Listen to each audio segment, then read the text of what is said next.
दुरूद शरीफ पढ़ लें। अल्लाहु सल्लि अला सय्यिदना व नबिय्यना व शफीअना हबीबना सनदना मौलाना मुहम्मद सल्लल्लाहु अलैहि वसल्लम। बुजुर्गान मोहतरम, अजीज़ नौजवानों, घरों पर बैठकर सुनने वाली अजीज़ बहनों, माओं और बुज़ुर्गों, ये हमारे गुजरात शहर सूरत का जो लोग घरों पर बैठकर हर हफ्ते एवरी वीक दर्स हदीस सुनते हैं, आज उसकी आखिरी मजलिस है। इंशाअल्लाह रमज़ान के बाद आमीन का अल्लाह हम सब की उम्रों में बरकत अता फरमाए और बार बार दीन की निस्बत पर मुलाकात कराए। फिर इंशाअल्लाह अज़ीज़ रमज़ान के बाद दोबारा मजलिसें शुरू हो जाएगी। अभी तो आप मेरे लिए दुआ करो कि अल्लाह मेरी आवाज़ खोल दे। ये इतने सालों से बयान में जाता हूँ, कभी मेरी आवाज़ बैठी नहीं, कभी नहीं बैठी, अल्हम्दुलिल्लाह। मगर असबाब के दर्जे में 15 तारीख से कल रात तक मैं मुसलसल सफ़र में था। कश्मीर से कन्याकुमारी तक हिंदुस्तान के मुख्तलिफ सूबों और स्टेट में जाना हुआ। बड़े बड़े मजमों को खिताब करने का मौका मिला। अल्लाह ताला उम्मत को हिदायत अता फरमाए।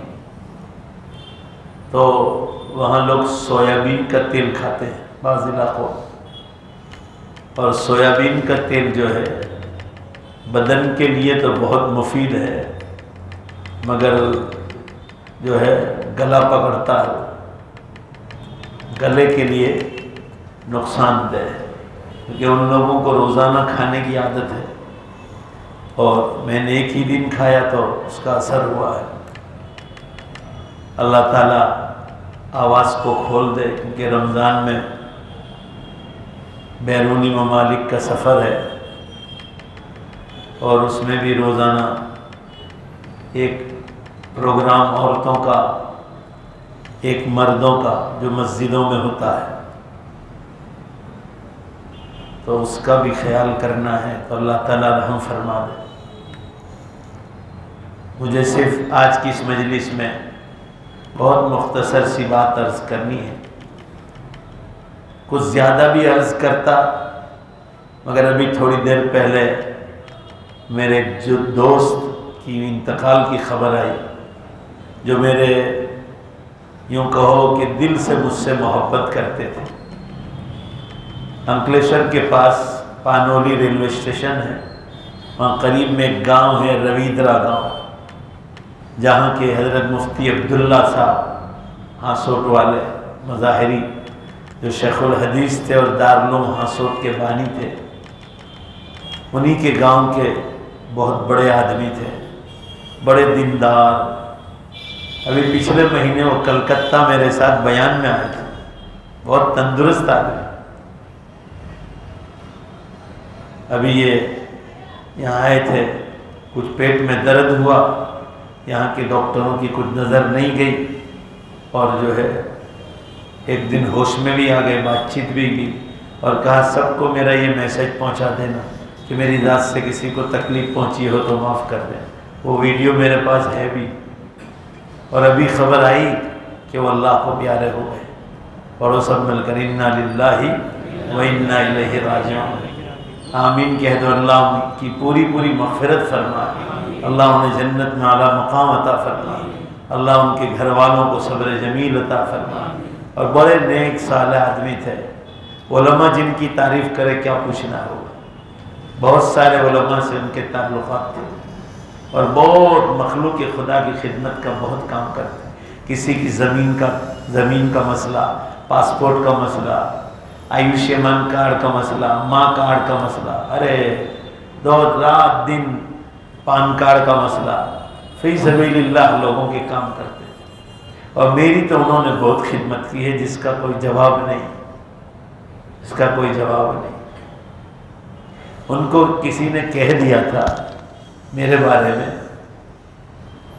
कि मौलाना जो है एक परिंदा आता है, वो परिंदा मौलाना को बहुत पसंद, हालांकि मैंने उनसे कभी नहीं कहा था। तो एक दिन दस्तरखान पर कहने लगे कि मैं कई जगह मैंने लोगों से पूछा कि आपको क्या चीज़ पसंद है, कहा कि आपके एक दोस्त ने बता दिया। तो देखो मैंने दस्तरखान पर कितने दूर से वो परिंदा मंगवाया और आपके लिए मैंने खाना हाजिर किया है। ये मोहब्बत की बात थी। अल्लाह ताला उनको गरीक़ रहमत फरमा। उलमाए किराम की खिदमत, जमातें आती थी उसमें खिदमत करना, खानकाहों के बुज़ुर्गों की खिदमत करना। बहुत साहिब माल आदमी थे, ज़मींदारी भी बड़ी लंबी चौड़ी थी, बकरों का भी तबेला था, घोड़े के भी बड़े शौकीन थे, घोड़ा पालते तो फरमाते थे ये मेरे नबी की सुन्नत है सवारी करना। अगर 65 साल की उम्र थी, बड़े तंदुरुस्त आदमी। अभी एक महीना पहले कहा मैं आपको, एक महीना पहले मेरे साथ कलकत्ता का सफ़र किया। मैं आपको बार बार कहता हूँ कि देखो ज़िंदगी का कोई भरोसा नहीं। भाई बोलो भरोसा है, चले गए अल्लाह के, अल्लाह उन्हें जन्नत में आला मकाम अता फरमाए। तो मेरे बुज़ुर्गों, अजीज़ भाइयों, रमज़ान मुबारक हमारे सामने आ रहा है। पहले ये सोचो और समझो कि रमज़ान को रमज़ान क्यों कहा जाता है, अल्लाह ने इसका नाम रमज़ान क्यों रखा। तो समझ लो कि रमज़ान अरबी ज़ुबान का लफ्ज़ है। ज़ोर से बोलो, कौन सी ज़ुबान का लफ्ज़ है? अरबी। रमज़ान के माने आते हैं किसी चीज़ को जलाकर राख कर देना कि उसका नामो निशान बाकी न रहे, जलाकर राख कर दे। रमज़ान की ये माना है। अल्लाह ने इस महीने का नाम इसलिए रखा है कि मुसलमान नमाज पढ़कर, रोज़ा रखकर, तरावीह पढ़कर, एतिकाफ और शब कद्र की तलाश करके, लोगों को इफ्तार करा के, लोगों को सहरी कराकर, तहज्जुद की नमाज पढ़कर, मगरिब के बाद 6 रकात अव्वामीन पढ़कर, पूरी पूरी ज़कात निकाल कर, राह खुदा में लिल्लाह खर्च करके और गुनाहों से बचकर, तिलावत करके, ज़िक्र व अज़कार, दुरूद शरीफ और इस्तिग़फ़ार करके, जब ये सारे अमाल करेगा रमज़ान में और गुनाहों से बचेगा तो रमज़ान इसलिए नाम रखा है कि ये नेकियां करके और ये गुनाहों से बचकर ये अपने पूरे साल के गुनाहों को इस तरह जलाकर राख कर देगा कि उसका नामो निशान बाकी न रहे। इसलिए अल्लाह ने इसका नाम रमज़ान रखा है कि गुनाहों को जलाकर राख कर देता है। रमज़ान में जो करने के काम है वो रोज़ा रखना है। रोज़ा रखना कोई मुश्किल काम नहीं। जो खाना हम दोपहर खाते थे वो अल्लाह ताला सहरी में खिला देता है। सहरी खाने को बरकत की चीज़ बतलाया गया हदीस में, अस्सुहूरु बरकतुन। सहरी खाना बरकत की चीज़ है, नबी की सुन्नत भी है, बरकत भी है। दोपहर जो खाना खाते थे वो सहरी में खिला दिया। 12-13 घंटे भूखे रहना है, प्यासे रहना है और फिर अल्लाह से उसका अजर व सवाब हासिल करना है। फरमाया सारी नेकियों का बदला क़यामत के दिन फरिश्तों से दिलवाऊंगा, मगर जोर से बोलो, रोजे की नेकी का बदला अल्लाह खुद अता फरमाए अपने मुबारक हाथों से। ये कितनी बड़ी फजीलत होगी। इसलिए रमजान में गुस्सा आना थोड़ा फितरी चीज है। भूखा प्यासे है आदमी, कोई छेड़छाड़ करे गुस्सा। फरमाया कोई लड़ाई करने के लिए आए तो कह दो मैं रोजे से हूँ। रोजा और झगड़ा दोनों साथ नहीं चल हो सकता है, जमा नहीं हो सकता। लिहाजा दोस्तों के साथ भी नहीं, सहेलियों के साथ भी नहीं, घर में भी नहीं, हस्बैंड वाइफ भी नहीं, माँ बाप भी नहीं। कोई भी लड़ाई करने का इम्कान हो फौरन कह दो मैं रोजे से हूँ, बात खत्म हो गई। दुकानों पर भी नहीं, फैक्ट्रियों पर भी कह दो भाई मैं रोजे से हूँ।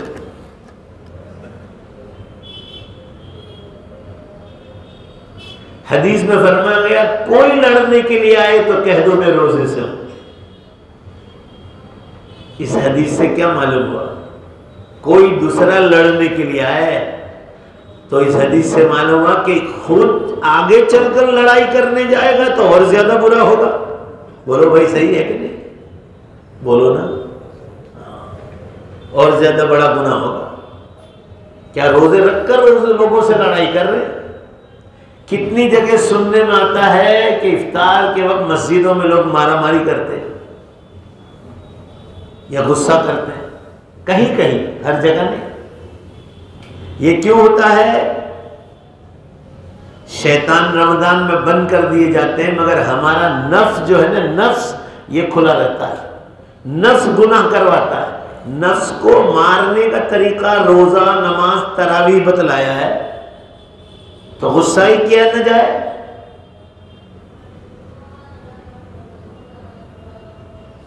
इसलिए निकाह की जो हदीसें आती है कि अगर किसी के पास निकाह करने की ताकत नहीं है, औरत को मेहर देने की, शादी करने की ताकत नहीं, पैसा ही नहीं है, तो उसको भी ये कहा कि अब शहवत को मारना है तो रोजा रखो।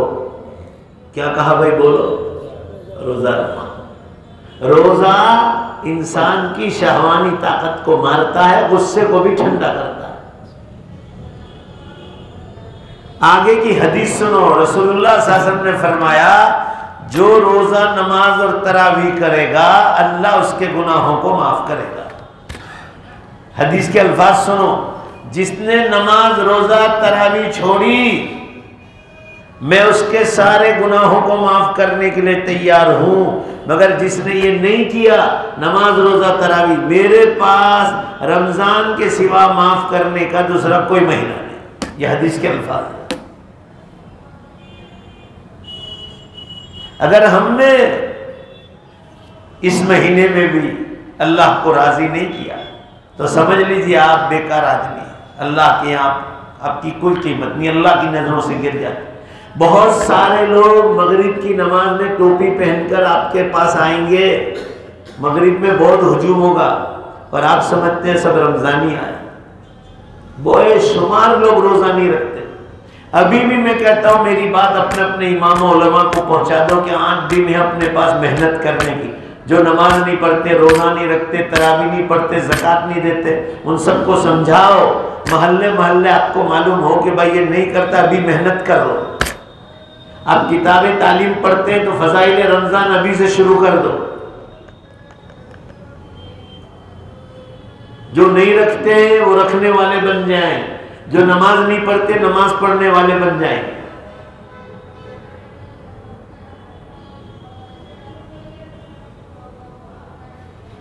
उलमाए किराम अभी से अपने बयानों में ये जुमा आ रहा है, अभी से कह दें कि भाई रमजान की फजीलत क्या है, न रखने का अजाब क्या है, तो उम्मत रखना शुरू कर दे। बहुत जरूरत है कि हम लोग ये 8-10 दिन 8 दिन मेहनत कर लें।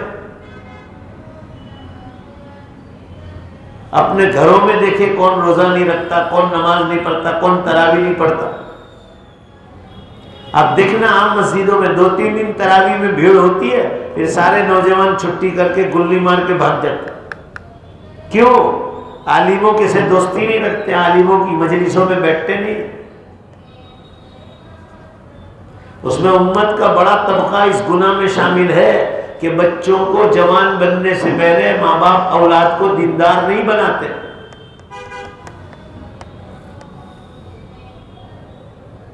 यहाँ मैं इलाज के लिए बैठता हूँ, कितनी माएँ अपने जवान बच्चों के लिए आते हैं कि हम बच्चे नशे करते हैं, शराब पीते हैं, इंजेक्शन में नशा करते हैं, नाक में सूंघने में नशा करते हैं। क्यों? हमने बच्चों को दीनदार नहीं बनाया। पूरे भारत देश में आवाज लगा के आया हूं कि मेरा जो मशवरा नहीं मानोगे, जो कुरान और हदीस का मशवरा, मेरा घर का मशवरा नहीं, कि दुनिया की अच्छी जानकारी अगर कॉलेज यूनिवर्सिटियों में आप दे रहे हैं, उससे इंसान इंसान नहीं बनता है। जब तक उसके साथ दीनी तालीम नहीं होगी, जोर से बेशक बोलो, इंसान सच्चा इंसान और सच्चा मुसलमान भी नहीं बन सकता। पूरे इंडिया में कहकर आया हूं।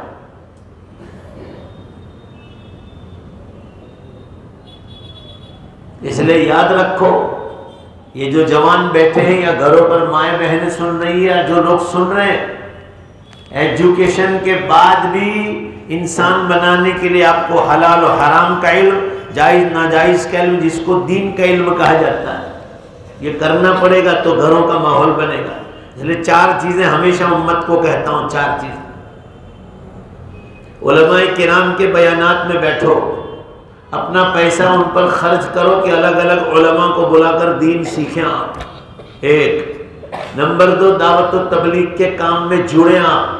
मकामी जो हफ्तावारी गश्त होता है, मस्जिदवार जमात की तालीम, घरों की तालीम, ये सब चीज़ें मजबूती से होंगी, अल्लाह के रास्तों में जाने का मिजाज, तो अल्लाह ताला आपको ज़रूर हिदायत देगा।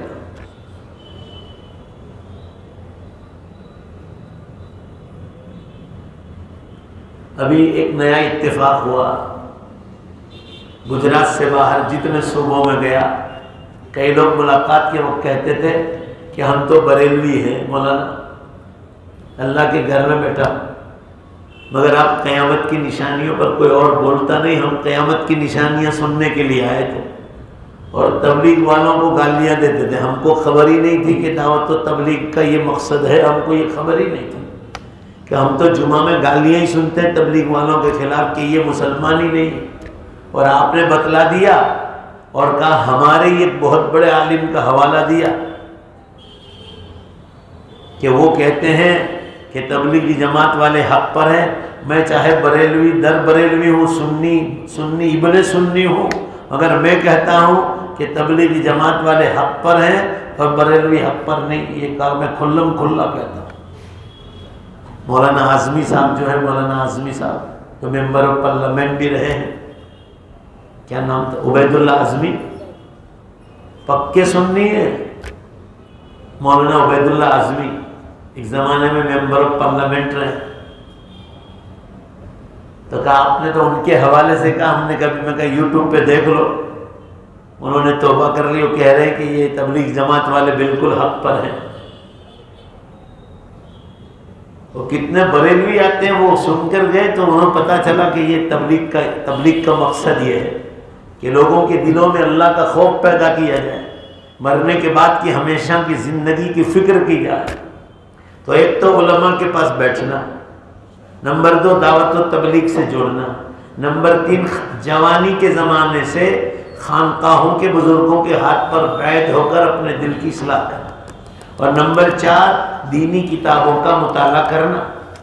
वरना जन्नत तो हाथ से जाएगी, आपको दुनिया में भी जिंदगी गुजारने में जो मजा और सुकून होना चाहिए, अंदर का चैन, वो नहीं मिलेगा। आपको मेरे चेहरे पर कोई असर लगता है? 15 तारीख से घर से निकला था, कल रात 1 बजे घर पे पहुंचा हूं। जरा जोर से बोलो नहीं, कितनी तारीख से निकला था? 15 तारीख से। गए पीर को मैं आया ही नहीं था, सफर में था। मालूम है आप लोगों को? यहाँ सूरत से गया राजस्थान, जयपुर उतरा, जयपुर में बयान किया, रात को सुबह की ट्रेन से बीकानेर पहुंचा। बीकानेर 2 दिन अलग अलग जगहों पर बयानात हुए। वहाँ से जयपुर आया, फिर वहाँ से बिहार गया, इधर से वहाँ, बिहार से बंगाल, बंगाल से कन्याकुमारी, कन्याकुमारी से कश्मीर, कश्मीर से इधर, उधर से उधर, MP, मध्य प्रदेश, कर्नाटका, कहाँ।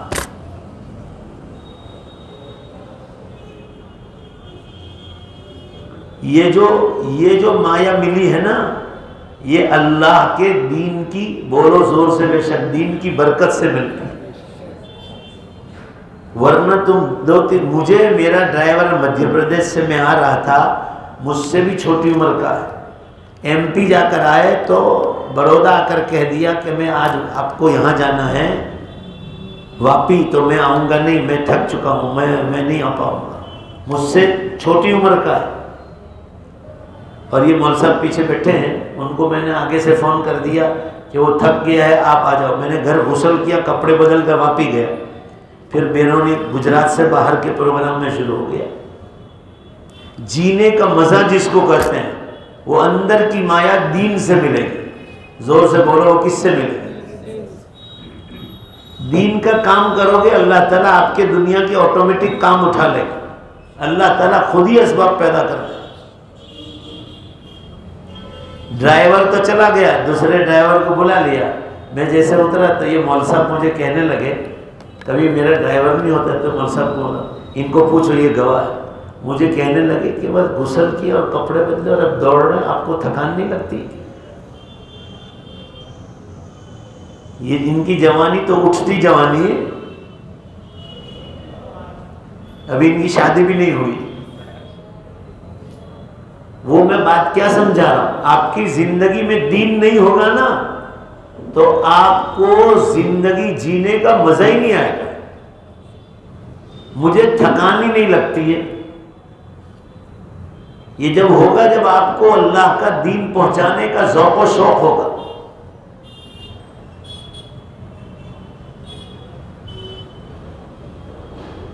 अभी बड़ौदा में एक आदमी ने खुदकुशी की, विजय कुमार करके, गैर मुस्लिम थे। अखबार में लिखा था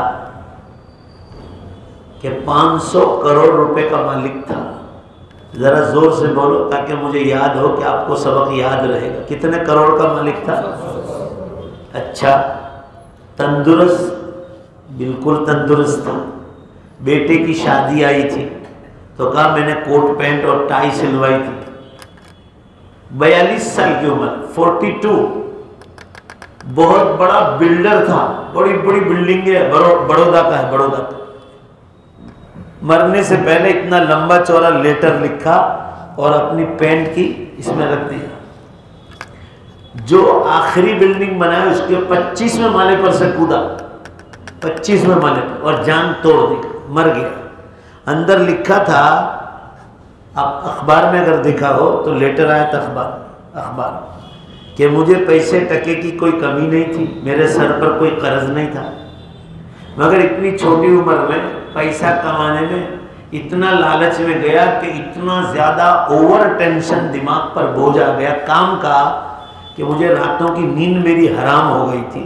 का दिमाग खुदा ने जो बनाया बहुत छोटा था और काम में उससे ज़्यादा कर रहा था। जो मेरी ज़िंदगी में भी मैं वो 500 करोड़ पूरा खा भी नहीं सकता था, मगर लालच ने मुझे इतना आगे बढ़ाया कि मैं ओवर लिमिट टेंशन में आ गया।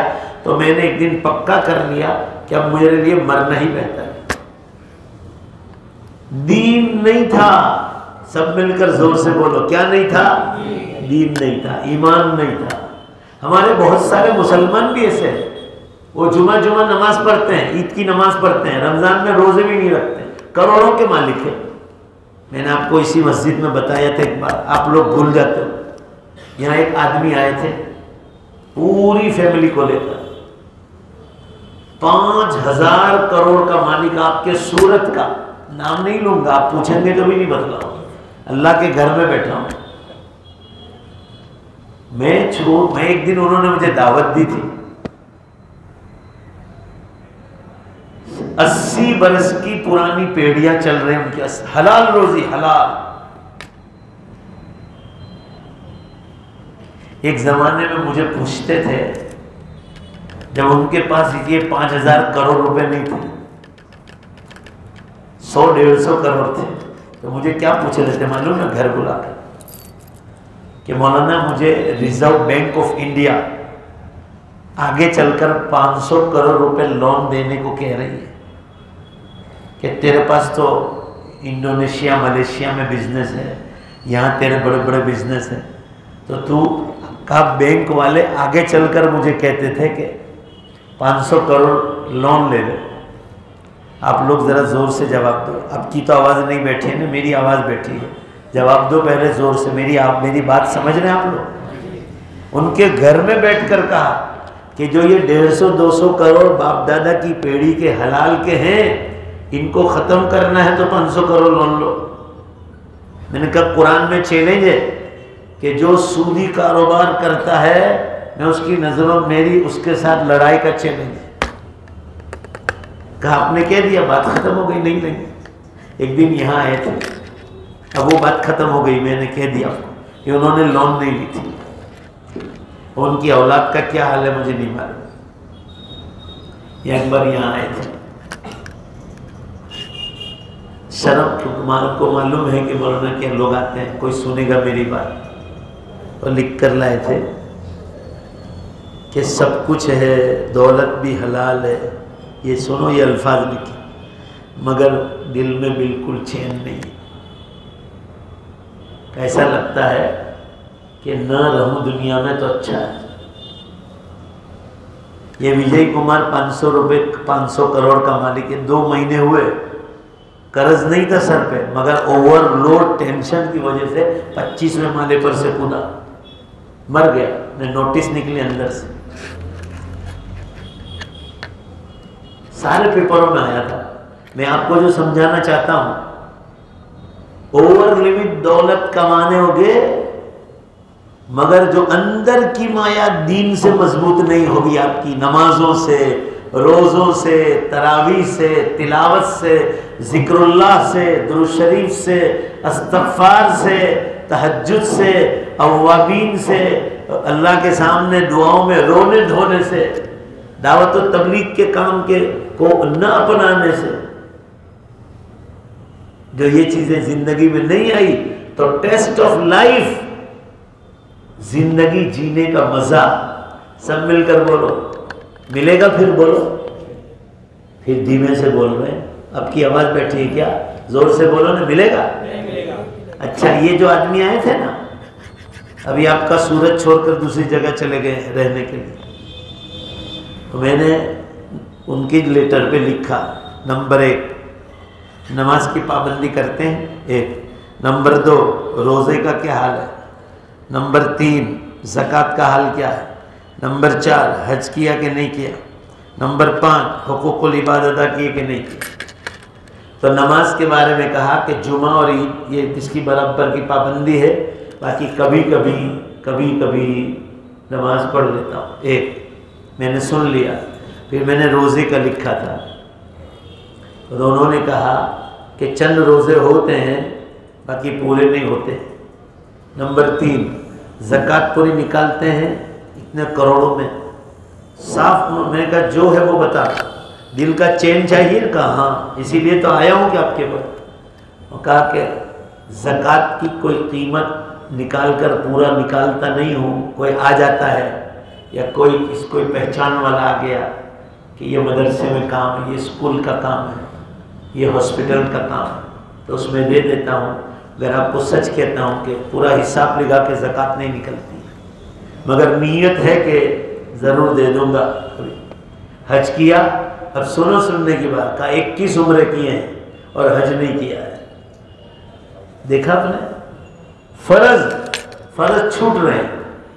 21 उम्र किए, पूरी फैमिली को लेके जाते, उसके बाद उन्होंने हज किया और अब पूरी ज़कात निकालने। उसके बाद वापस एक दावत दी थी। उनके वालिद के ज़माने से, काठियावाड़ के ज़माने से हमारे ताल्लुकात थे उनके, समझे आप। फिर उन्होंने कहा अल्हम्दुलिल्लाह मौलाना, अब समझ में आ गई बात कि दौलत से दिल का सुकून कभी नहीं मिलता है। भाई बेशक बोलो ना जोर से, सब मिलकर बोलो, दिल का सुकून और चैन जोर से बेशक बोलो, अल्लाह की याद से मिलता है। समझ रहे हो? हाँ, ये चीज है टेस्ट ऑफ लाइफ, जिंदगी का मजा, ये अंदर की माया मजबूत है। आप अपने मकान के सामने झाड़ उगाना चाहते हैं तो अल्लाह का कानून है कि जड़ में पानी डालना है। जोर से बोलो, पानी कहाँ डालना पड़ेगा? झाड़ को उगाना है तो जड़ में पानी डालना पड़ेगा। पत्तों पे पानी मार से झाड़ जिंदा नहीं रहेगा, मर जाएगा। ये है दीन इस्लाम जो है ना, आमाल, अल्लाह के अहकाम, ये है दरख्त में जड़ में पानी डालना है तो जिंदगी जीने का मजा मिलेगा। जड़ में पानी डाल दोगे, पत्ते के बाल में पानी पहुंच जाएगा, दरख्त हरा भरा रहेगा। आपके पास करोड़ों रुपए हो, आप नमाजी नहीं, जिक्र अज़कार नहीं, आपके दिल में सुकून कैसे आएगा? अभी मैं मध्य प्रदेश में था, सुनने जैसी बात। एक बहुत बड़े नेता आए थे, बहुत बड़े नेता। आपको मालूम है, मैं तो खुलेआम कहता हूँ, चाहे लोगों को बुरा लगे, कि मैं पब्लिक को राजी करने के लिए तकरीर नहीं करता हूँ। मैं उम्मत को क़यामत की निशानियाँ बतलाता हूँ तो कुछ लोग नाराज़ भी होते हैं न, फिर जब वो देखते हैं ना, फिर बाद में तौबा करके मुझे कहते हैं कि अब बात समझ में आ गई, क़यामत करीब। मुझे उम्मत को राज़ी नहीं करना है, मुझे आपको सही बात बतलानी है। नाराज़ आप हो, आपकी गलती है, मुझे जो बात कहना है वो अल्लाह को राज़ी करने के लिए कहना है। ज़ोर से बोलो, किसके लिए कहना है? तो मदरसे वालों ने, चूंकि मदरसे के साथ स्कूल चल रही, एक बहुत बड़े नेता को बुलाया था। सुनो बात ध्यान से, सुनने जैसे। और कैसा लेवल, मध्य प्रदेश का टॉप लेवल का सीएम के पास बैठने वाला। मैंने उनसे कहा कि मेरे साथ स्टेज पर जितने लोग बैठे हैं, ये हमारे नेता साहब हैं जो बैठे हैं, मैं उनसे माफ़ी चाहूँगा, मैं तो ये पब्लिक को सुनाना चाहता हूँ। मैंने कहा कि दुनिया में बादशाहों ने खुदकुशी और आत्महत्या की है, सुसाइड किया है, उसके किस्से हमारे पास मौजूद हैं। मेंबर ऑफ पार्लियामेंट की है, उसके हमारे पास किस्से मौजूद हैं। बड़े बड़े मालदारों ने खुदकुशियां की है, उसके किस्से हमारे पास हैं। शराब के अड्डे चलाने वाले और गुनाहों में रलने पलने वाले, उन्होंने आत्महत्या की, उसके किस्से हमारे पास। हजारों का मजमा था मौल साहब, मैं क्या बताऊं, मध्य प्रदेश में इंदौर के पास। वो नेता साहब भी बैठे हुए, मैंने उनकी तरफ कहा, नाम था उनका, नाम भी मुझे याद है, आ जाएगा याद। मैंने कहा कि अगर आपको मेरी बात सच्ची लगे तो आप तो, मैंने कहा कि मध्य प्रदेश के लेवल के नेता हैं, आप ज़रा ज़ोर से बोलेंगे तो मेरी बात की तायीद हो जाएगी। मैंने कहा ये मेरे पीछे जितने उलमा स्टेज पर बैठे हैं, इनको जितना जिंदगी का अंदर का सुकून है, बादशाहों से लेकर दुनिया के बड़े से बड़े नेता के पास वो दिल का सुकून नहीं जो ये मौलवियों के पास है। इनके चेहरों पर कभी तुम्हें कोई बेसुकूनी या बेचैनी नजर आई? पूरा मजमा जवाब दो। पूरे मध्य प्रदेश में किसी मस्जिद के इमाम ने कभी पंखे से लटक कर या नदी में कूद कर आत्महत्या की हो तो मुझे एक किस्सा सुना दो।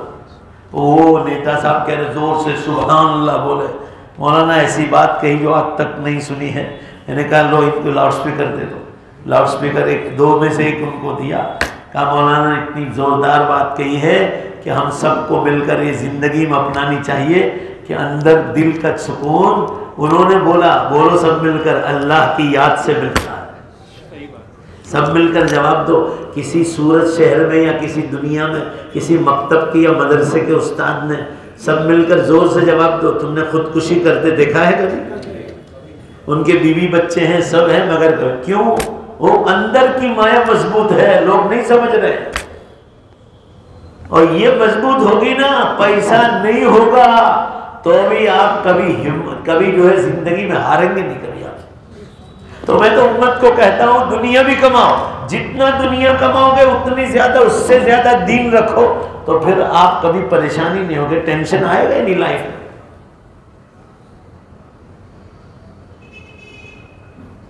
फिर सबके हाथ ऊंचे करवाए, क्योंकि मैं सबकी आवाज कैसे सुन सकता था? आप यूट्यूब पे देखो, 10-10 हज़ार, 15-15 हज़ार। कल तो मैं जहाँ बिहार में था ना, बिहार में मुझे चलते चलते आधा घंटा ऊपर हुआ, तब जाकर मैं स्टेज पर पहुंचा हूँ। चलते जाना, गाड़ी तो जा ही नहीं सकती थी देहातों में, गाड़ी जा ही नहीं सकती। चीर कर, पूरा मजमा चीर कर आधा घंटा चला, तब जाकर मैं स्टेज पर पहुंचा हूँ।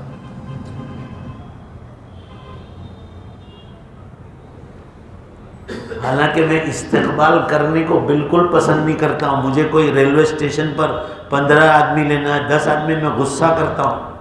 1 आदमी या 2 आदमी हो। एयरपोर्ट पर भी अभी मुझे खबर नहीं थी, उड़ीसा गया था, उड़ीसा। मैंने अपने मोबाइल पर दुनिया भर के नंबर है, वो चीज़ में मैं तो अचानक हैरान रह गया उनको। मैंने वो मदरसा कमेटी पर इतना गुस्सा किया कि आज तक किसी पर नहीं किया। और मैंने जो मौलाना थे वहाँ, मैंने उनसे कहा कि मैंने ज़िंदगी में ऐसा नहीं किया है। आप लोग जो फूल डाल रहे हैं मेरे ऊपर, मेरी गाड़ी पर, ये अल्लाह की नेमत है, रास्तों में लोगों के पाँव पड़ेंगे, आप गुनहगार होंगे। मेरी ज़िंदगी में कभी ऐसा नहीं हुआ। और 3 किलोमीटर तक मजमा लाके खड़ा किया, अल्लाह को गवाह रख कर कहता हूँ। कितना किलोमीटर? और एक टेम्पो लिया, उस पर बड़े बड़े लाउड स्पीकर रखे, और मेरे नाम से चिल्ला रहे। मैंने कहा आप मना करवा दो किसी भी हाल में। कहा मौलाना ये इतना बड़ा मजमा है, मेरे कंट्रोल में नहीं, मैं कुछ नहीं कर पाऊँ। मैंने कहा गुनहगार आप लोग होंगे। मैंने कहा कान पकड़े कि ये उड़ीसा वालों ने ऐसा किया है। मैंने कहा सबको मालूम है, मगर मैं सफ़र से आ रहा था, मुझे ये मालूम नहीं था कि आप लोग का, मैं समझा आपको मेरी आदत मालूम होगी। मैंने कहा अल्लाह को पसंद ही नहीं है वो चीज़, हम करेंगे नहीं। ये तो नेता लोग करते हैं, नेता आएंगे तो रास्तों में फूल डालते हैं, ये करते हैं। हम उलमाए किराम में कुरान हदीस पढ़ाते हैं। ये फूल अब आप इतने 2,000-3,000 रुपए के फूल किसी गरीब के पेट में जाते हैं? गाड़ियों पर डालने से क्या होता है? नहीं, ये इस्तिक़बाल, किस चीज़ का इस्तिक़बाल? 3 किलोमीटर तक पब्लिक खड़ी कर दी है, 3 किलोमीटर तक। इतना अंदर से नाराज हो रहा था, और जुबान पर एक ही लफ्ज़ था मेरे, अल्लाह अकबर, अल्लाह अकबर, अल्लाह अकबर। बेशक बोलो अल्लाह ही सबसे बड़े। ये नेता लोगों को पसंद है। और मैंने वहाँ जो बात कही वो ये कही कि याद रखो, जितना एजुकेशन होगा उससे ज़्यादा दीनी तालीम की ज़रूरत है, तो जीने का मज़ा आएगा। आज की बात करो, बात करना है तो पूरी बात कर लो। एक बहन आई थी, जवान, 2 बच्चे की माँ है। ये सुन लो आप, गुजरात स्टेट से बाहर उसका निकाह हुआ था, वहाँ से कोई मामला हुआ होगा, तलाक हो गई। यहाँ जिस मर्द से शादी की है, आपको नाम ले लो ना तो आप सब सूरत वाले समझ जाओ कि ये वो है वो शोरूम वाला। न इसके बाप के पास इतनी प्रॉपर्टियाँ, और ये इतने शोरूम का मालिक है। मैंने उससे औरत से आज ही पूछा, ये आप लोगों भी कह रहा हूँ, लोग घरों पर भी सुन रहे हैं। मैं तो आप लोगों को राज़ी करने के लिए कोई बात करता ही नहीं हूँ, आपकी भलाई के लिए कह रहा हूँ और उम्मत की भलाई के लिए। उसने मुझे मोबाइल में से फ़ोटो बतलाया। अब आप सोचो, करोड़ों में रहने वाला शख्स है वो, करोड़ों में। शादी करते वक्त सब कहा कि ये आप ये होगा, ये होगा, सब गारंटी नहीं थी। इतना बुरी तरह मारता है पैसे पे, इतना बुरी तरह मारता है। आप सोचो, मैंने उनसे सवाल किया इस लड़की से कि उसने दीन कितना पढ़ा। भाई ज़रा मुझे ज़ोर से जवाब दो ताकि मुझे इत्मीनान हो कि आप मेरी बात समझ रहे हैं, आप लोग मेरी बात समझ रहे हैं। मैं क्या पढ़ा है? कहा इंग्लिश मीडियम से इसके वालिद ने पढ़ाने रखा था, तो घर पर कोई हाफिज जी पढ़ाने आते थे तो सिर्फ कुरान के हुरूफ पढ़ना जानते हैं, वो भी मुश्किल से सही नहीं के सही नहीं, और दीनी तालीम कुछ भी नहीं। तो मैं कहा उसको बीवी का हक क्या है वो भी पता नहीं। तो कहा हक पता होता तो वो मुझे मारते। करोड़ों रुपए होने के बावजूद बीवी का खर्चा नहीं दे रहा है। अगर इसलिए मैं चिल्लाता हूं ना, आपकी औलादों को बेइज्जती जेवर तक, बेटियों को बेटों को पढ़ाओ, उसमें हुकूकुल्लाह हुकूकुल इबाद हजरत मौलाना थानवी रहमतुल्लाह अलैह ने पूरा समेट लिया। बीवी का हक क्या है, शौहर का हक क्या है, औलाद का हक क्या है, पड़ोसी का हक क्या है, हजारों चैप्टर लिखे हैं कुरान और हदीस के साथ। हजरत थानवी रहमतुल्लाह अलैह ने शुरू में लिखा है बेइज्जती जेवर में, जो मेरी बेइज्जती जेवर खुद पढ़ ले या अपनी औलादों को पढ़ा दे, कसम अल्लाह की खाकर कह रहा हूँ, यह जुमला लिखा है कि फिर किसी मुफ्ती से तुमको फतवा पूछने की जरूरत पेश नहीं आई। अब इतना बड़ा शख्स सदी का, जिसका इल्म तकवे को अरब उलमा मुंह में उंगलियां डालते थे, कि हिंदुस्तान में मौलाना अशरफ अली थानवी जैसा शख्स कि लाइट नहीं, बिजली नहीं है, 65 बीघा जमीन के मालिक थे, खानका खुद की जमीन पर बगैर लाइट के उस शख्स ने 1500 किताबें किस तरह लिखी हमारी समझ से बाहर है।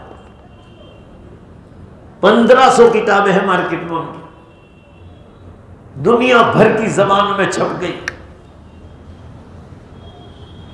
तो मैंने कहा कि दीन का इल्म कितना, तो कहा कुरान, इसके सिवा कोई किताब नहीं, दीन का कुछ नहीं। ये मैं कहता हूं उम्मत को, दुनियावी तालीम के बाद भी आप अधूरे हैं। बेशक बोलो, जब तक दीन नहीं होगा आपको जिंदगी जीने का भी मजा नहीं आएगा, तो जन्नत कैसे मिलेगी आपको?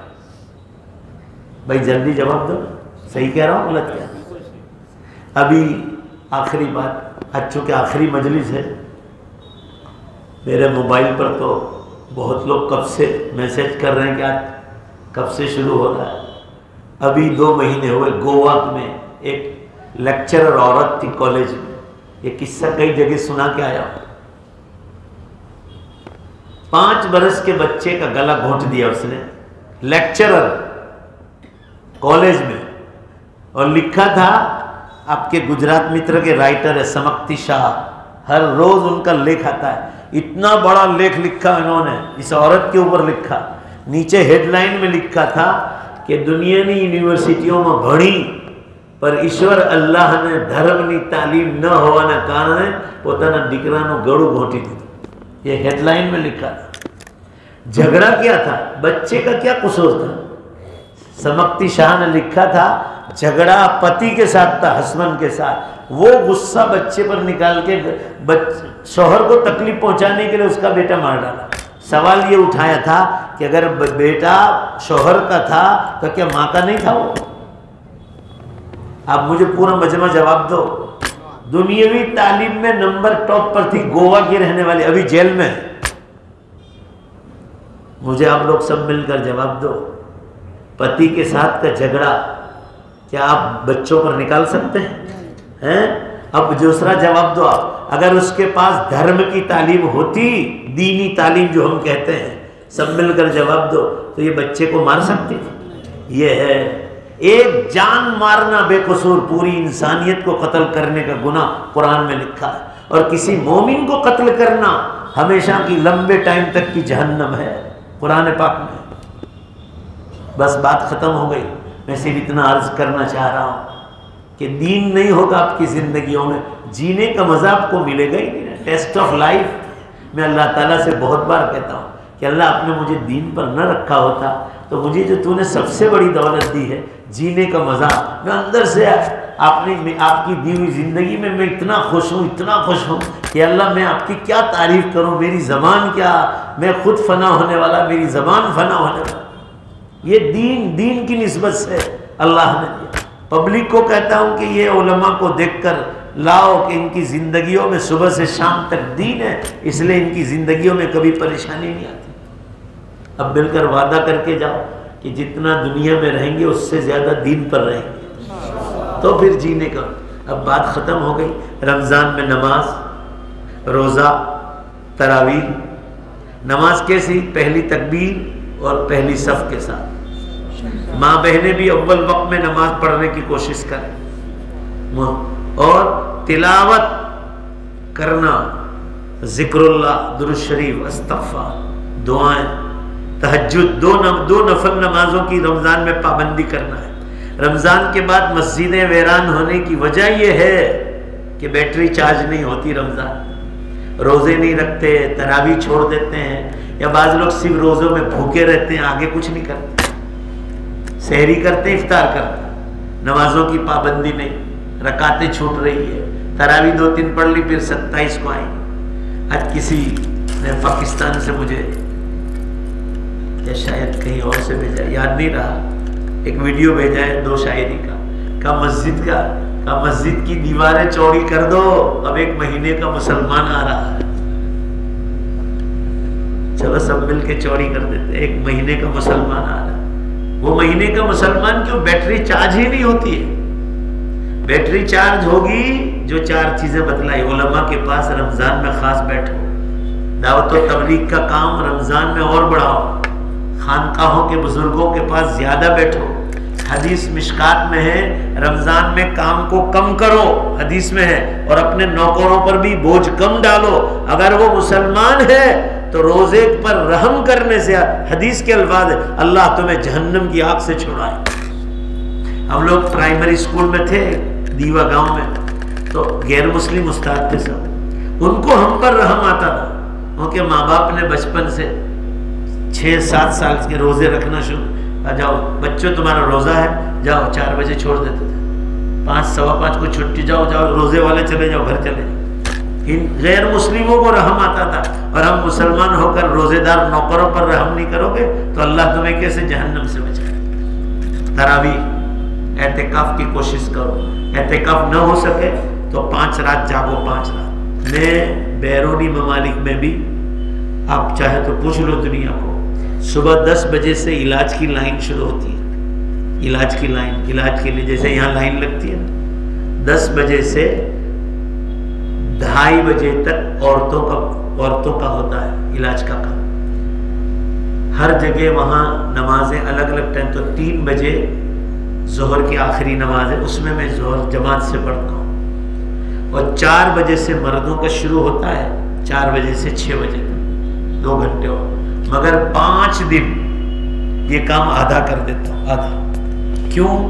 कि मुझे शब कदर तलाश करनी है। जोर से बोलो ने भाई, मैं अमल नहीं करूँ ना आपको बतलाऊँ तो फिर अल्लाह ताला देख रहा है, कोई फायदा नहीं होगा। तो मैं वो 5 दिन, जरा जोर से बोलो, 8 घंटे की जगह जोर से बोलो कितने घंटे काम करता हूँ, और उसमें मैं ज़्यादा आराम कर लेता हूँ। तो मैं 5 रातें अल्लाह के सामने थोड़ा इबादत करके अल्लाह को शब कदर को तलाश करने की कोशिश करता हूँ।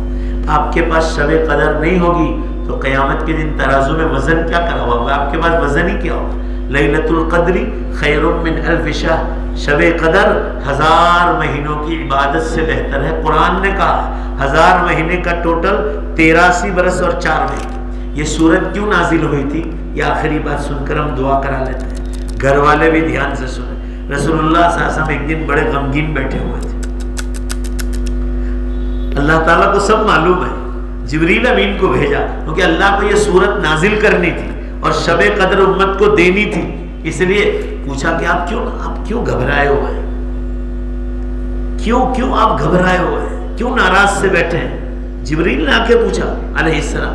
आप सल्लल्लाहु अलैहि वसल्लम ने फरमाया, मैं ये सोचकर गमगीन हो रहा हूं अंदर से कि हजरत आदम अलैहिस्सलाम से लेकर हजरत ईसा अलैहिस्सलाम तक अल्लाह ने उम्मतों को बड़ी लंबी लंबी उम्र अता फरमाई और मेरी उम्मत को बहुत छोटी है, 60 से 70 बरस, 60 to 70 हदीस में है।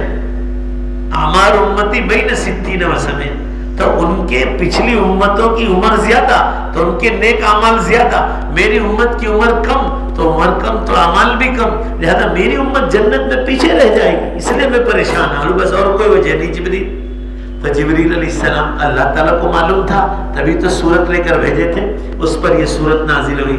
सब मिलकर पढ़ो, इन्ना अंज़लनाहु फी लैलतिल क़द्र। ये सूरत नाजिल हुई कि हमने इस कुरान पाक को इस रात में, महीना रमजान का, मगर रात शबे कद्र में शुरू किया कुरान को उतारने। फिर धीमे धीमे 23 बरस में कुरान पूरा हुआ, मगर शुरुआत शबे कद्र से हुई और रमजान से हुई। और उसमें फरमाया गया ये रात जिसको मिलेगी, तो फिर आप सल्लल्लाहु मारे खुशी के खड़े हो गए। जब ये सूरत नाजिल हुई ना, मारे खुशी के खड़े हो गए। और आप सल्लल्लाहु क्या खुश हो गए मालूम है? फरमाया अल्लाह ने मेरी उम्मत की उम्र कम दी। सुभान अल्लाह बोलना जब बात पूरी हो जाए, मगर रमजान और शबे कदर की बरकत से अल्लाह ने मेरी उम्मत की उम्र सारी उम्मतों से बढ़ा। एक रात 83 बरस और 4 महीने, 50 रात मिल गई तो 8 पंचा 40, 4000 बरस की इबादत का सवाब तो रमजान में खड़े खड़े मिल जाता है। और फिर अपनी जिंदगियों की नेकी आना। अब बाकी का बयान बाद में सुनते रहना, थोड़ा हम पर भी रहम खाओ, ये आखिरी मजलिस थी इसलिए थोड़ा ज्यादा कह दिया। नमाज, रोजे, तरावी, तिलावत, जिक्रुल्लाह, दुरूद शरीफ, इस्तिग़फ़ार, दुआएं, ज़कात पूरी निकालना, सदक़ात खैरात ज्यादा करो मरहूमीन के नाम से। ज़कात में पहले अपने गरीब रिश्तेदार, नंबर 2 पर मदरसे में पढ़ने वाले गरीब बच्चे और यतीम बच्चे, और स्कूलों में भी जो गरीब बच्चे आप उनको भी दें, समझे आप। और लिल्लाह खैरात ज्यादा करो, लिल्लाह खैरात मरहूमीन के इसाले सवाब की। कल उठकर हम भी मरहूम हो जाएंगे, इसलिए अल्लाह के वास्ते ज़कात पूरी निकालो, सवाब ज्यादा है। रमजान में ज़कात सदक़ात करोगे सवाब बढ़ जाएगा। रमजान में कोई उम्रा करे रसूलुल्लाह सल्लल्लाहु अलैहि वसल्लम के साथ हज करने के बराबर। अब आपको और क्या चाहिए? रमजान में झूठ से बचना, खबरदार।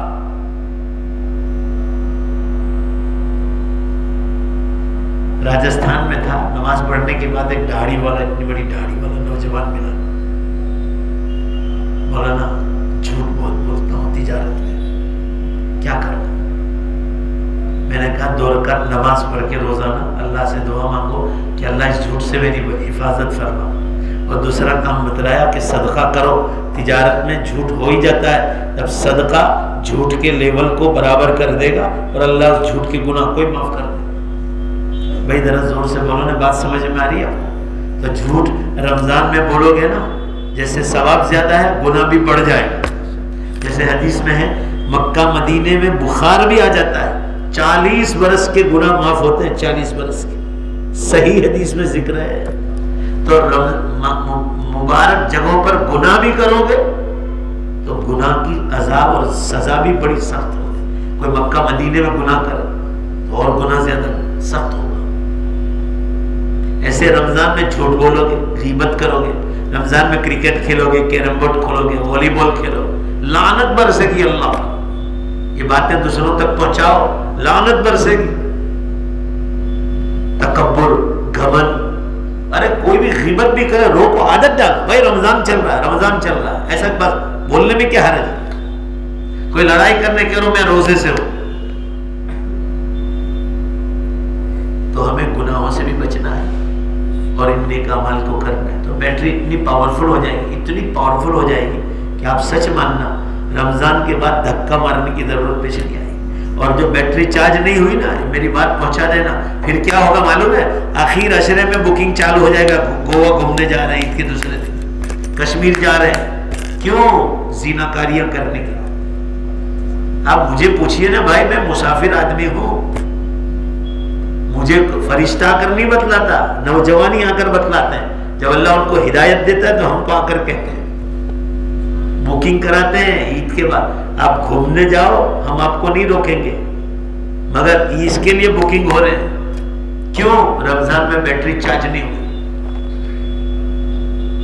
अल्लाह ताला हमारी सबकी हिफाजत फरमाए और अल्लाह ताला हमें मुबारक महीने की कदरदानी की तौफीक अता फरमाए। आखिरी जो एक और नसीहत रह गई, उम्मत में दीनदार लोगों का भी ये हाल है। क्या हाल है मालूम? रमजान का 29वां चांद देखने जाएंगे ना कि चलो आज चांद देखने जाए, दुनियादार की तो बात छोड़ो, जो दीनदार है ना वो भी नजर नहीं आया तो पहले से कहते हैं कि आज लगता नहीं कि आज चांद होगा, शायद कल ही होगा। यानी रमजान देर से आवे ने ईद का चांद ताबर तोड़कर 100-150 फोन करते हैं, 100-150 फोन। रमजान आवे देर से ने जावे जल्दी से। ईद में जल्दी कब बाहर निकले ये तो मान लो कि अंदर का मजा नहीं मिलेगा। हुजूर सल्लल्लाहु अलैहि वसल्लम की हदीस सुन लो, अब मैं खड़ा हो जाता हूँ। आप सल्लल्लाहु अलैहि वसल्लम ने फरमाया, मेरी उम्मत को अगर ये मालूम हो जाए कि रमजान का एक रोजे का सवाब क्या है तो मेरी उम्मत ये तमन्ना करती कि अल्लाह सारा साल रमजान हो जाए तो हम रोजे रखने के लिए तैयार। बस अल्लाह मेरे आपके बैठने को कबूल फरमाए।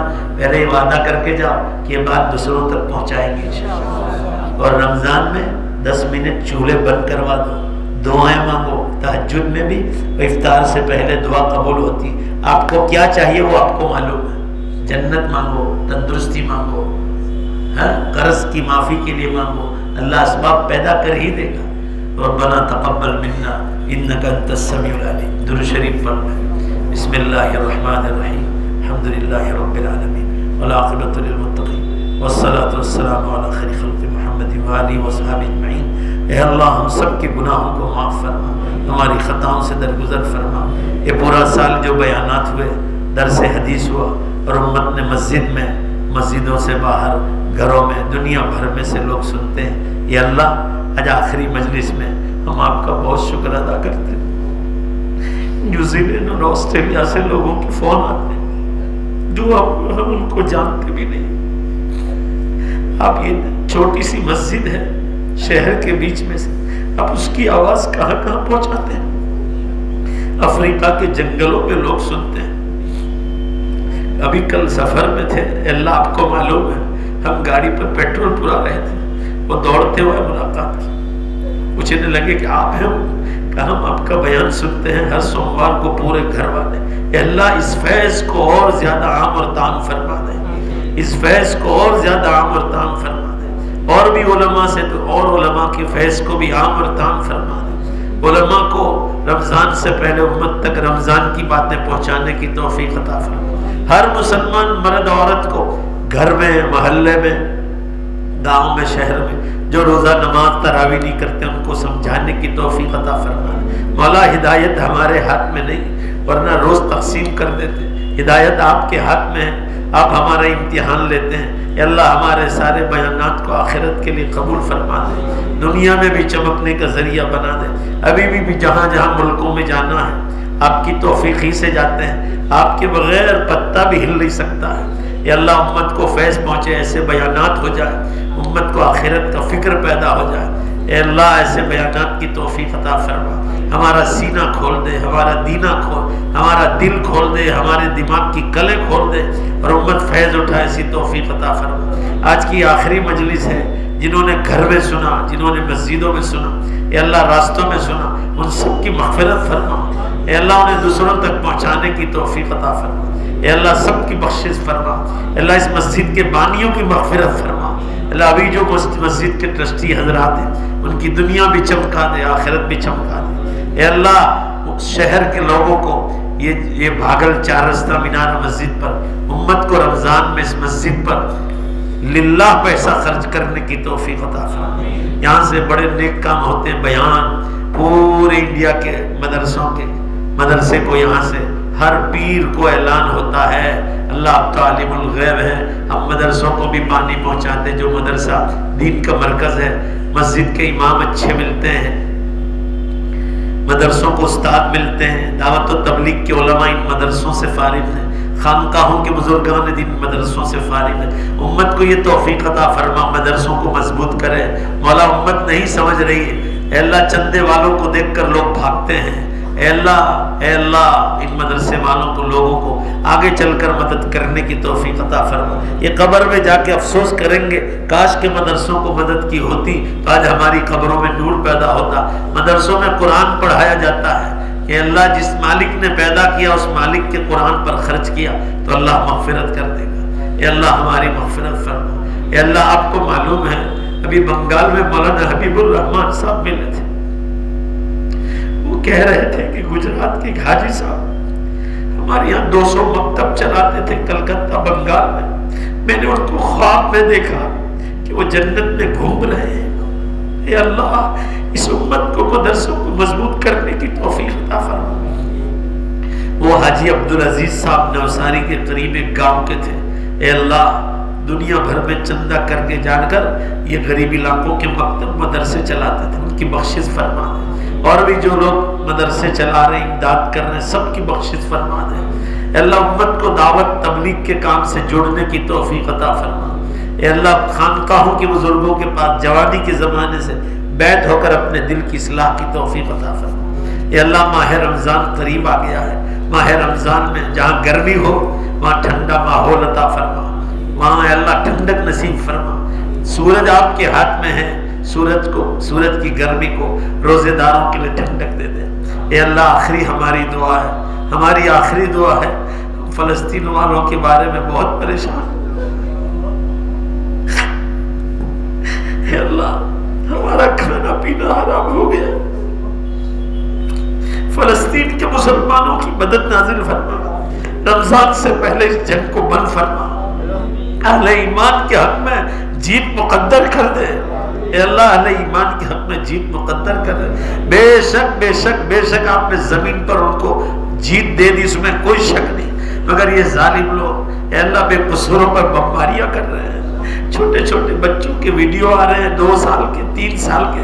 उनकी माँ उनको कफन पहना कर उनके गालों पर बोसे दे रही। हमसे ये वीडियो देखे नहीं जाते। ए अल्लाह, नाबालिग बच्चों के खून को रंग देकर इन जालिमों की बस्तियों को हलाक फरमा दे। इन पर अजाब नाजिल फरमा, इन पर हलाकतें मुकद्दर फरमा। तूने कौम आद और समूद को मारा है, तूने इन जालिमों को मारना क्या मुश्किल का। उम्मत का इम्तिहान न लीजिए, आप इम्तिहान ले रहे। उम्मत बहुत कमजोर है, ये आखिरी जमाने के मुसलमान है, बहुत कमजोर है। उम्मत का इम्तिहान आप बंद कर दें, अल्लाह आपका बड़ा एहसान होगा।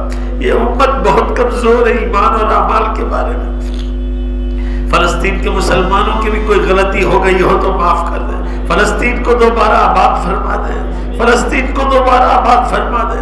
बेशुमार लोगों ने हस्बुनल्लाह व निअमल वकील, नेमल मौला व निअमल नसीर पढ़कर जान दे दी है। इन शहीदों को बेहतरीन दर्जा नबियों शहीदों के साथ अता फरमा दे। जख्मियों को शिफा दे दे, बीमारों को शिफा दे दे। जो इधर उधर डर के मारे भाग गए हैं, कैंपों में रह रहे हैं, उनके खाने पीने का गैब से मदद फरमा दे।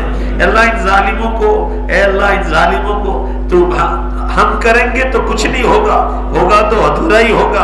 अल्लाह, हम दुआओं और सदका के सिवा कुछ नहीं कर सकते। पूरी उम्मत को रमजान में इन फलस्तीन वालों के लिए दुआ करने की, उनके नाम से खैरात सदका करने की उम्मत को तौफीक अता फरमा। हमारी आखिरी मजलिस है, हमारी दुआओं को कबूल कर ले। हमारे ये जितने 7-8 नौजवान हमारी खिदमत में आते हैं, अल्लाह, ये इखलास के साथ, कोई इनकी लालच नहीं है, खालिस तू जानता है कि एक आलिम दीन की खिदमत के लिए 7-7, 8-8 नौजवान इस मस्जिद में लगे रहते हैं। अल्लाह, इनकी तिजारतों में बरकत अता फरमा, इनकी दुनिया भी चमका दे, इनकी आखिरत भी चमका दे। भला हम इनके लिए दुआओं के सिवा कुछ नहीं कर सकते। इनके सरों पे कर्जा है, अगर तो अल्लाह तो इनके कर्जों को आसान फरमा दे, इनके घरों के मसाइल हल फरमा दे, इनकी रुकावटों को ख़त्म फरमा दे। ए अल्लाह, ये अपनी दुकानें फैक्ट्रियां सब छोड़ छाड़ कर मुझ जैसे नाचीज़ की खिदमत के लिए यहाँ, ए अल्लाह, रात देर तक रहते हैं, इनको बेहतरीन बदला अता फरमा। अल्लाह, तो इनको नवाज दे, बेहतरीन नवाज। इस मस्जिद के जिम्मेदारों को भी जो यहाँ हमारी खिदमत में रहते हैं, सबको बेहतरीन बदला अता फरमा। जो पूरे साल मजलिस में आए, कभी कभी आए, या आज आखिरी मजलिस में आए, या लोग घरों पर सुन रहे हैं, अल्लाह, इन सबको बेहतरीन बदला अता फरमा। अल्लाह, हम सबको हमारे यहाँ बैठने को कबूल फरमा। हमारी दुनिया भी चमका दे, हमारी आखिरत भी चमका दे। हमारी दुआओं को अपने फजल व करम से, अपने पाकनामों के तुफ़ैल, यार हबीब जनाब रसूलुल्लाह सल्लल्लाहु अलैहि वसल्लम के सदक़े तुफ़ैल कबूल फरमा। रब्बना तक़ब्बल मिन्ना इन्नका अंतस समीउल अलीम बिरहमतिका या अरहमर राहिमीन।